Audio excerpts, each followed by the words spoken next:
Atos dos Apóstolos, capítulo 4, versículo de número 23.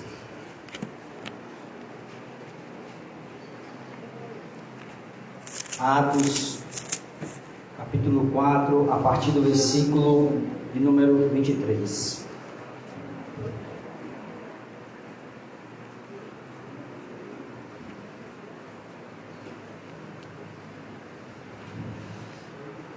E diz assim a palavra de Deus: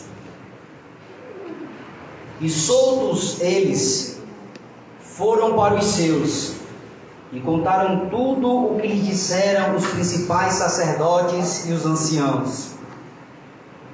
E ouvindo eles isto, unânimes, levantaram a voz a Deus e disseram: Senhor, Tu és o Deus que fizeste o céu e a terra e o mar, e tudo que neles há. Versículo 25. Que disseste pela boca de Davi, teu servo, porque bramaram os gentios, e os povos pensaram coisas vãs. Levantaram-se os reis da terra, e os príncipes se juntaram a uma contra o Senhor e contra o seu ungido, porque verdadeiramente contra o teu santo filho Jesus, que tu ungiste, se juntaram não só Herodes, mas Pôncio Pilatos, com os gentios e os povos de Israel, para fazerem tudo o que a tua mão e o teu conselho tinham anteriormente determinado que se havia de fazer. E agora, pois, ó Senhor, olha para as suas ameaças, e concede aos teus servos que falem com toda a ousadia a tua palavra, enquanto estendes a tua mão para curar, e para que se façam sinais e prodígios pelo nome do teu santo Filho Jesus. E tendo orado, moveu-se o lugar em que estavam reunidos, e todos foram cheios do Espírito Santo, e anunciavam com ousadia a palavra de Deus. Amém. Os irmãos podem tomar um assento. Meus amados e queridos irmãos, desde quando os cristãos eles se evidenciaram no meio social, foi quase que impossível não notar a presença da igreja. Foi quase que impossível ignorar que ali estavam os cristãos. A reviravolta foi tão grande como o nascimento, digamos assim, do cristianismo, que as autoridades elas começaram a se incomodar com a presença ali dos irmãos. No primeiro século do surgimento da igreja, a perseguição ela não foi feita, como muitos dizem, pelo Império Romano, porque até então o cristianismo ele não tinha se expandido tanto. Se iniciou ali, meus amados irmãos, em Israel. E os primeiros a perseguirem os cristãos foram propriamente os judeus, como povo, como sociedade local. Mas isso foi se expandindo até chegar às autoridades judaicas, até chegar ali aqueles que dominavam aquela região. E os discípulos eles passaram aqui no texto que nós lemos pelo primeiro julgamento. Após eles terem feito um grande milagre, após eles terem curado um coxo de nascença, uma pessoa que era ali aleijada, que estava na porta do templo pedindo esmola, e pediram esmola aos apóstolos. Os apóstolos disseram: não temos ouro nem prata, mas o que temos te damos, em nome de Jesus levanta e anda. E aquele homem se levantou e começou a pular, e foi um alvoroço, as pessoas se reuniram em volta, e Pedro aproveitou para pregar a palavra. E isso chegou aos ouvidos das autoridades. As autoridades pediram para que eles parassem, para que eles não mais anunciassem, porque eles estavam transtornando Israel, eles estavam ali incomodando a doutrina ali dos judeus. Mas as pessoas, elas entenderam mal quando o cristianismo entrou, porque eles achavam, irmãos, que era mais um movimento que queria derrubar, digamos, o império. Era mais um movimento que queria derrubar, porque existiam vários movimentos que queriam derrubar ali os poderes, os poderosos. Pensavam pela aglomeração, pela mensagem, que o cristianismo era mais um desses movimentos aí políticos, de correntes políticas, que iriam derrubar os governos. Mas essas pessoas que temiam tal coisa, não sabiam, não conheciam a mensagem por inteira de Jesus, não conheciam, por exemplo, a passagem que Jesus Cristo está diante de Pilatos, no julgamento de Jesus, e Pilatos pergunta a Jesus se ele é o rei dos judeus. Tu és o rei dos judeus? Aí Jesus disse: tu dizes que eu sou. Mas Jesus não responde logo essa pergunta. Ele faz mais duas perguntas, mas Jesus retorna para a primeira pergunta de Pilatos, lá no capítulo 18 de João. E Jesus diz assim a Pilatos: o meu reino não é deste mundo. Se o meu reino fosse deste mundo, pelejariam meus servos por mim, para que eu não fosse entregue aos judeus. Mas agora o meu reino não é deste mundo. Jesus afirmando que o propósito dele não era estabelecer um reino no mundo, naquele momento, porque ele termina dizendo assim: mas agora, nesse momento, dentro desse sistema, o meu reino não é deste mundo. Mostrando que não tinha pretensão nenhuma, meus amados irmãos, de sua mensagem chegar até os poderosos, para que a partir dos poderosos a sociedade se tornasse cristã. Pelo contrário, era uma mensagem, digamos assim, de baixo para cima, não era de cima para baixo. Era uma mensagem para o povo, para que o povo se convertesse, para que o povo se libertasse dos seus pecados. Mas, como eu disse, entenderam que o cristianismo sempre foi uma ameaça para eles, sempre foi uma ameaça para o seu poder, e por isso passaram a ameaçar os cristãos. Foi por isso que aqui no texto em que nós lemos, a oração dos apóstolos, a oração da igreja primitiva foi: olha para as suas ameaças, porque estavam ameaçando, pediram para que eles não falassem mais. Vejamos como foi o diálogo entre as autoridades e ali os apóstolos, os principais apóstolos. Capítulo 4, versículo de número 1, diz assim a palavra de Deus: e estando eles falando ao povo, sobrevieram os sacerdotes e o capitão do templo e os saduceus. Ou seja, estando os apóstolos falando ao povo, vieram as autoridades, doendo-se muito com o que ensinavam o povo, e anunciassem em Jesus a ressurreição dentre os mortos.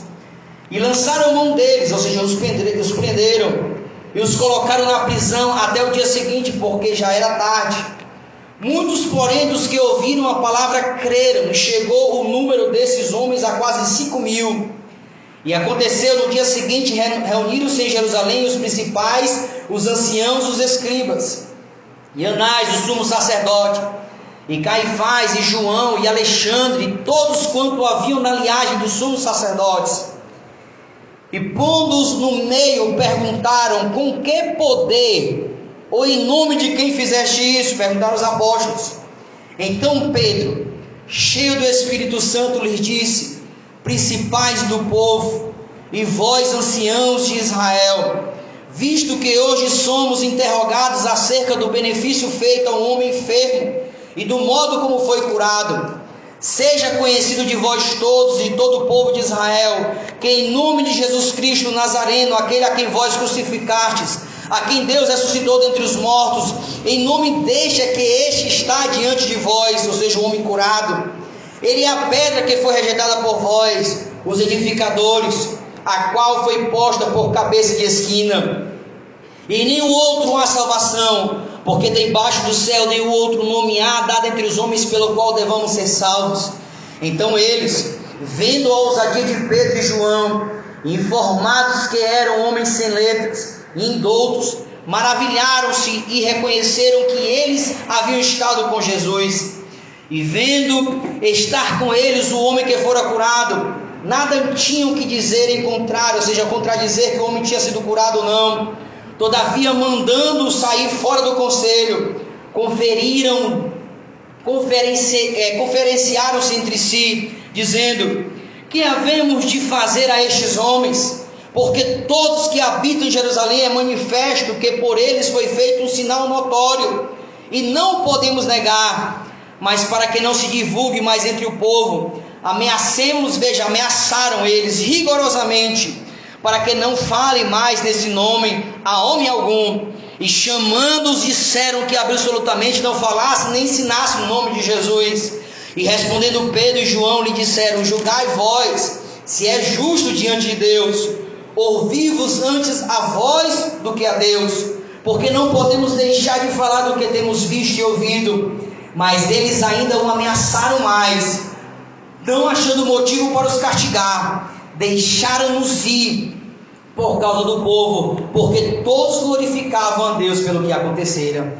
Veja, irmãos, eles ficaram tão incomodados porque não tinha como negar a cura do homem, mas ameaçaram várias vezes, dizendo: pare de falar deste nome, pare de falar de Jesus. Aí Pedro, a Bíblia diz que ele estava cheio do Espírito Santo, ou seja, ele não falou por si mesmo, ele não falou dele mesmo, mas ele falou porque estava cheio do Espírito. E ele disse àquelas autoridades: julgai entre vós mesmos, se o que é justo, ouvir antes a voz do que a Deus, porque não podemos deixar de falar daquilo que nós temos ouvido e daquilo que nós temos visto. Ou seja, era impossível ali calar a boca daqueles homens, podiam fazer a ameaça que fizessem. E é interessante que, se você for começar a ler sequencialmente o livro de Atos, você vai ver que primeiro ameaçaram, depois, irmãos, eles esbofetearam os irmãos, mas os irmãos não pararam, pelo contrário, ficaram muito mais alegres, porque não se achavam dignos de sofrer pelo nome de Jesus. Ou seja, para eles não era uma derrota, para eles não era um sofrimento,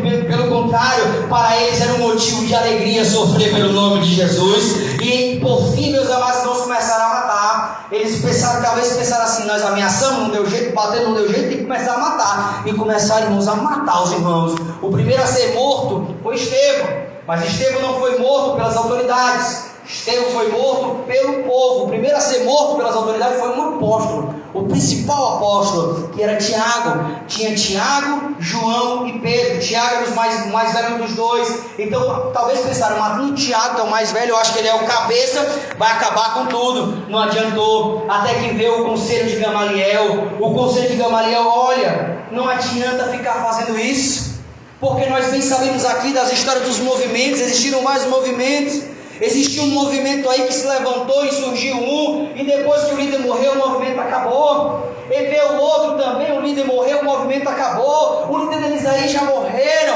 Não façam muitas coisas não, porque se não for para prosseguir, não vai prosseguir. Mas se esse movimento for de Deus, não, vocês podem matar, vocês podem ameaçar, vocês podem fazer o que vocês quiserem, não vai adiantar de nada, porque vocês vão estar combatendo contra Deus, e é impossível combater contra Deus. Deixem eles aí, deixem eles fazerem o que eles querem fazer. E deixaram, meus amados irmãos, e aconteceu aquilo que se esperava. A igreja foi se multiplicando, a igreja foi crescendo, e as ameaças não adiantavam de nada, porque os irmãos não conseguiam parar de falar daquilo que eles tinham visto e daquilo que eles tinham ouvido da parte do Senhor Jesus. Louvado seja Deus. A igreja, meus amados irmãos, era essa reação da igreja diante das ameaças. A reação da igreja diante das ameaças não foi parar. A reação da igreja diante do medo não foi parar, mas foi continuar, porque eles não podiam parar, meus amados irmãos, de falar daquilo que eles tinham ouvido e visto. É por isso que a oração de Pedro com os irmãos não foi outra, foi assim: Senhor, olha para as suas ameaças. Nós não vamos nos preocupar com as ameaças, nós não vamos perder sono com as ameaças. Olha para as ameaças, mas a nós concede ousadia, concede intrepidez para pregar a tua palavra.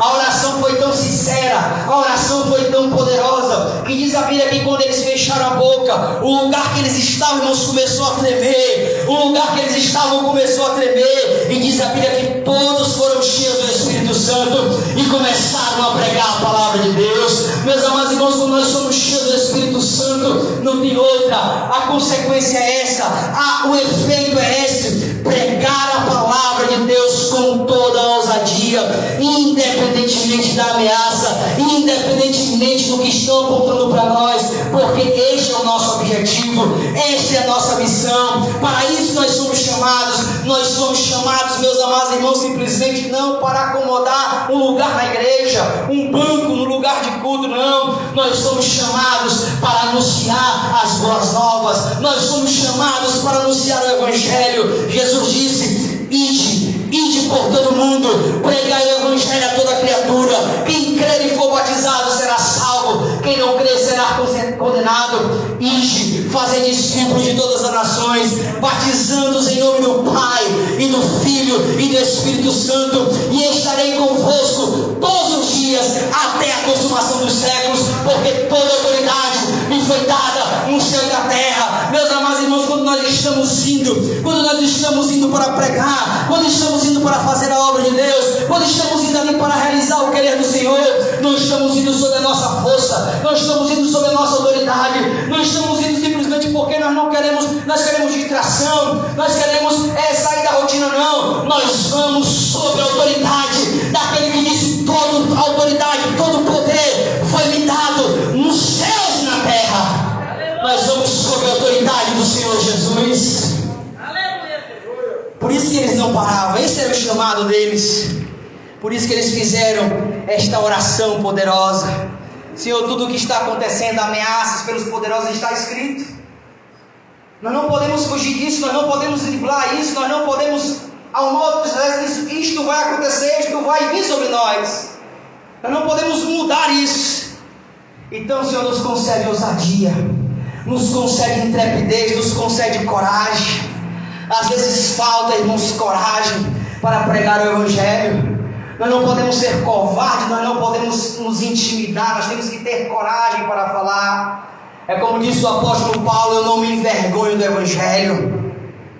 Eu não me envergonho do Evangelho, porque eu sei que ele é poder de Deus para a salvação de todo aquele que crê. Nós temos uma mensagem poderosa, meus amados irmãos, que pode transformar, que pode mudar, que pode salvar, que pode curar, que pode libertar da opressão. Aqui o irmão Marcos falou de pessoas nesses dias que tiraram a vida, que estão desesperadas. Por quê? Porque não tem Deus, porque não confiam em Deus, porque não ancoraram a sua vida nas promessas do Senhor. Porque, meus amados irmãos, aqueles que estão ancorados nas promessas do Senhor, eles podem até ter medo, porque não sabem de tudo, não conhecem todos os territórios, mas podem até com medo, mas vão com medo confiante. É uma mistura, é um paradoxo aí. Vão confiante de que o Senhor pode livrar, de que o Senhor pode operar, de que o Senhor pode fazer grandes maravilhas, porque nós não somos aqui, meus amados irmãos, uma mera associação, não somos aqui uma mera aglomeração humana, não, nós somos a agência de Jesus Cristo na terra, nós somos os embaixadores de Cristo, nós temos a autoridade não dada pelo homem, nós temos a autoridade dada pelo próprio Deus, pelo próprio Senhor e Salvador Jesus Cristo. Louvado seja Deus. Essa era a missão. Eles perguntaram àqueles homens: julgar entre vós o que é justo, ouvir-vos a vós ou a Deus, porque nós temos recebido a mensagem de Deus. Em outra parte, quando eles ameaçaram, chicotearam, eles disseram assim: mais importa obedecer a Deus do que aos homens. Mais importa obedecer a Deus do que aos homens, irmãos. Porque eles sabiam que a mensagem deles não era apenas para dar uma ordem social. A mensagem deles não era simplesmente para levantar a estima dos seus ouvintes. Havia algo que dizia respeito à eternidade. Aqui a nossa mensagem não diz respeito à eternidade, onde é que a pessoa vai viver na eternidade, se no céu, na presença, gozando da presença eterna, maravilhosa, bondosa de Deus, ou distante eternamente para Deus. É algo muito decisivo. É algo mais decisivo se a pessoa vai ficar doente ou não. É algo muito mais decisivo se a pessoa vai ficar presa ou não. É algo muito mais decisivo se a pessoa vai perder o ente querido. É algo muito mais decisivo, porque não é temporal, é eterno. É algo que vai ser para sempre. E nos foi incumbida, nos foi ortogada essa responsabilidade de pregar, de levar as boas novas. Nós temos, por mais que não pareça, por mais que não aparente, porque para o mundo, para a pessoa levar uma grandiosa mensagem, tem que ter grandes títulos, tem que ter grandes formações, tem que ser de famílias elitizadas, mas não foi isso que Jesus Cristo escolheu. A palavra de Deus diz que Deus escolheu as coisas loucas deste mundo, Deus escolheu as coisas vil deste mundo para confundir as inteligentes, para confundir as sábias. Meu amado irmão, você pode pensar: não sou capacitado, realmente não somos, mas se capacite ao Senhor. Se você for na ousadia do Senhor, se você for na coragem do Senhor, Deus vai operar através de você. Não importa se você tem muitas letras, não importa se você conhece profundamente, eu só quero saber se você tem a capacidade de dizer a outra pessoa que Jesus cura, que Jesus liberta, que Jesus salva e que Jesus prepara o homem para o céu. Não precisa de muita coisa, irmão, só precisa dizer assim: eis-me aqui, Senhor, envia-me a mim, e o Senhor te suas mãos. Você será um instrumento da glória de Deus nesta terra. Aleluia, eles tinham recebido esta ordem. Mas eles não receberam só ordem, eles também receberam promessas. Aí que está o X da questão. Não é só ordem, vão. Mas o que é que vai acontecer? Qual é a garantia? Não tem garantia não, vão não, irmãos. Teve garantia. Teve promessa também. Sabe qual foi a promessa? Em meu nome expulsarão demônios. Falarão novas línguas. Pegarão nas serpentes, víboras. E se beberem alguma coisa mortífera, não vos fará dano algum. E porão as mãos sobre os enfermos e os curarão. Essa é a promessa. Enquanto estamos indo, irmãos, coisas maravilhosas acontecem. Demônios são expulsos, novas línguas aparecem, é o revestimento de poder. Novas línguas, a evidência de que você recebeu um revestimento de poder são as novas línguas, falando outras línguas desconhecidas aos homens, pegando em serpente. Não que você vá pegar numa serpente que está passando, mas ele quer dizer que, como aconteceu com o apóstolo Paulo, que Deus tinha dito a ele: olha, não vai acontecer nada contigo, tu vai chegar até o principal, o maior desta época, que é César, e vai pregar. No meio do caminho, irmãos, o navio naufragou. No meio do caminho fez tanto frio que o pessoal ia morrer de frio. Aí diz a Bíblia que Paulo foi pegar uns paus e tudo, uns gravetos para fazer fogo. E assim que Paulo pegou um graveto, aí disseram assim, quando Paulo pegou o graveto e uma serpente o mordeu, disseram: esse homem só pode ser amaldiçoado. Escapou do naufrágio, está no frio, foi pegar graveto, uma víbora o mordeu, só pode ser amaldiçoado. Mas diz aqui a Bíblia, irmãos, que nada aconteceu com o apóstolo Paulo. Depois que eles viram que nada aconteceu com o apóstolo Paulo, esse homem só pode ser um Deus. Porque fugiu do naufrágio, agora uma víbora o morde, nada acontece. Era se cumprir essa promessa. Era se cumprir esta promessa. Pegarão em serpentes e elas nos farão mal algum. Sabe por quê? Porque Paulo não tinha terminado com aquilo que Deus tinha prometido. Paulo não tinha terminado, irmãos, com a promessa que Deus tinha dado a ele de chegar até a César e pregar o evangelho do Senhor. Eu quero dizer uma coisa para os irmãos, meus irmãos, enquanto nós estamos andando, enquanto nós estamos indo, pregando a palavra, pode vir a ameaça que for, só vai acontecer alguma coisa com nossas vidas se for da vontade de Deus, se for do querer do Senhor. Porque se o Senhor quiser que nós cheguemos até o objetivo, até o destino, pode vir o que vier, nada vai nos impedir, nada vai nos atrapalhar, até que cheguemos naquele local que Deus quer que nós cheguemos, para pregar a sua palavra, para anunciar o evangelho àqueles que ali estão para ouvir. Nós temos que confiar na promessa do Senhor. Nós temos que confiar naquilo que Jesus Cristo prometeu. A Bíblia diz mais, lá em 2 Pedro 2,9: o Senhor sabe livrar os justos da tentação. O Senhor sabe livrar os justos da tentação. Então, se nós estamos sofrendo ameaças, estamos, irmãos, sofrendo algumas coisas, o Senhor sabe nos livrar destas coisas. Em 2 Timóteo, Paulo diz a Timóteo assim: quantas perseguições eu sofri, e o Senhor me livrou de todas. Aleluia. Meus amados irmãos, nós temos que confiar que nós temos o livramento do Senhor, que o Senhor está com a gente. E mais são os que estão conosco dos que estão com eles, enquanto estamos fazendo a obra, enquanto estamos realizando a obra. Porque ameaças podem vir enquanto estamos realizando a obra ou enquanto não. Enquanto não, nós podemos até ter medo, mas mesmo assim nós temos que confiar ao Senhor. Nós não vamos ir atrás das ameaças, nós não vamos ir atrás de fustigar as ameaças, pelo contrário, quanto nós mais pudermos fugir, nós fugimos. Mas quando nós nos depararmos, enquanto não houver para onde ir, nós temos que enfrentar aquela ameaça, confiando no Senhor, porque o Senhor, Ele é poderoso para nos livrar, como disse o apóstolo Paulo. Veja aí em 2 Timóteo, capítulo 4, versículos 17 e 18.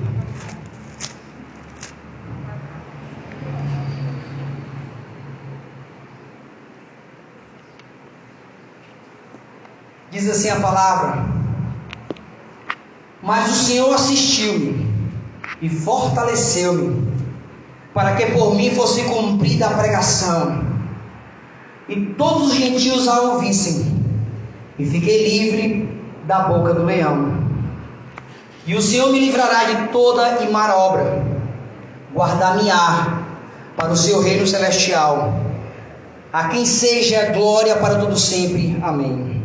Veja, aqui ele vai dizer que os irmãos o abandonaram na hora do depoimento, mas ele disse: mas o Senhor me assistiu, para que por mim fosse cumprida a pregação, e todos os gentios a ouvissem, e fiquei livre da boca do leão. Aleluia, irmãos de Deus, os livra da boca do leão. O leão pode até abrir a boca para nos estragar, mas o Senhor é poderoso para nos livrar da boca do leão. A nossa oração no geral é que o Senhor nos livre da tribulação. O Senhor me livra disso, me livra daquilo, me livra do homem mau, me livra da bala perdida, me livra disso. O Senhor pode até livrar do homem mau, da bala perdida, do assalto, de tudo. Mas é interessante que é mais poderoso não é quando o Senhor livra da, é quando o Senhor livra dentro da tribulação. É quando a coisa está acontecendo. Quando, meus amados irmãos, foi dado um decreto pelo rei que dizia que ninguém podia naquele período orar a outro Deus a não ser o Deus do rei. O rei ficou maravilhado com aquilo, porque ele viu que todos iriam adorá-lo naquele momento, o seu Deus. Mas diz a Bíblia que naquele reinado existia um jovem que era fervoroso, temente a Deus, que todos os dias, irmãos, ele abria a sua janela e se voltava para Jerusalém e orava ao seu Deus, que não era o Deus do rei, que não era o Deus do imperador. Aqueles que fizeram esta lei queriam derrubar este homem, que era chamado Daniel, era um jovem que era fervoroso. E no dia que foi dado o decreto, aquele jovem não podia mudar a sua rotina, que era adorar o Deus verdadeiro, adorar o seu Deus. E diz a Bíblia, irmãos, que assim que deu o horário dele orar, ele subiu para orar. Ele não foi orar escondido, ele não foi se ocultar, ele não foi se esconder. Diz a Bíblia que ele abriu a janela. Ele abriu a janela não para se mostrar. Ele abriu a janela não para mostrar para os outros que ele é valente, que ele é ousado, não. Ele abriu a janela porque era costume dele abrir a janela. Ele abriu a janela, irmãos, e começou a orar ao Deus dele. E chegaram para o rei e disse: olha, está ali Daniel, desobedecendo as tuas ordens, desobedecendo o decreto. Ele está orando ao Deus dele. Eu fiz uma promessa. E ele diz a Bíblia que ele gostava muito de Daniel. Ele não queria fazer isso como Daniel, mas como a palavra do rei não podia voltar atrás, diz a Bíblia que ele jogou Daniel na cova dos leões. E de madrugada, meus amados irmãos, ele foi visitar ali a cova para ver se Daniel tinha sido dilacerado. E pelo contrário, Daniel estava intacto, porque Deus não havia livrado Daniel da cova do leão. Deus tinha livrado Daniel na cova do leão, ou seja, dentro da cova do leão. Muitas das vezes, meus amados irmãos, Deus quer que nós passemos por perrengues, Deus quer que nós passemos por dificuldades, Deus quer que nós passemos ali por ameaças, não para que nós nos livremos dela, mas que sejamos livres nela, dentro dela. É por isso que nós temos que confiar, porque o Senhor é poderoso para fechar, para nos livrar da boca, da ira, meus amados irmãos, e da ameaça dos homens. É por isso que nós não temos que ter medo, nós temos que continuar, nós não podemos parar, nós não podemos fechar nossa boca, nós não podemos, meus amados irmãos, agir como se toda hora tivéssemos, como os irmãos estão agora, com máscara na boca. É interessante que dá a entender, a percepção que dá é que não sai o som, é que não emite o som, é que a palavra não vai sair, é como se fosse uma mordaça. A mordaça não pode estar na nossa boca, porque a nossa arma maior, irmãos, é a mensagem, a nossa arma maior é a pregação do Evangelho, porque é através da pregação que as pessoas vão ser libertas, é através da pregação que as pessoas vão abrir os olhos, é através da pregação que as pessoas vão perder o medo, é através da pregação que a enfermidade vai sair, o desespero não vai mais operar no coração, a pessoa vai sair se sentir liberta, a pessoa vai se sentir como se os grilhões estivessem quebrados, a pessoa ela vai sentir a presença de Deus na sua vida.